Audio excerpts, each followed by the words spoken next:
I'm meteorologist Peter Chan at the National Weather Service for Alaska statewide weather on this Wednesday afternoon just before Thanksgiving. We are watching an area of low pressure lifting out of the North Pacific that will pull across the northern Alaska Peninsula and Bristol Bay on Thanksgiving Day morning, and then track rather quickly north-northwestward up into the lower Chukchi Sea by Friday morning.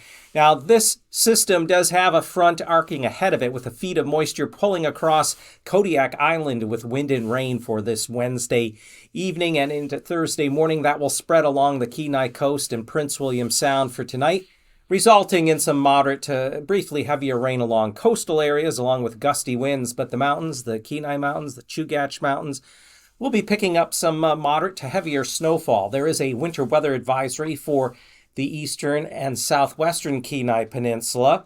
In the eastern areas along the Seward Highway, snowfall amounts could range from 6 to as much as 14 inches, especially around Moose and Turnagain passes, and that heavier snow will fall late tonight through Thanksgiving Day morning, so be aware of that if traveling between Seward and Anchorage or down toward Homer.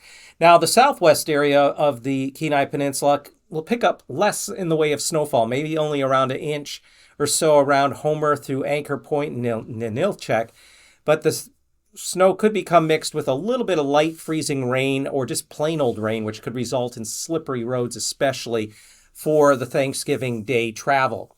Now, elsewhere in the interior, some gusty winds are going to set up across parts of the Dalton Elliott highways and around Fort Greely and Delta Junction as the result of strengthening high pressure over northwest Canada. We're going to have a high pressure build to about 1045 millibars over the Yukon and Northwest Territories on Thanksgiving Day. And that's also going to pump some colder, drier air in with east-northeasterly winds across the Panhandle. But the weather should generally be dry across the Panhandle for the holiday. Later this weekend, though, a stronger system is going to lift out of the North Pacific, set up near the central Aleutians, and another piece going into the Gulf.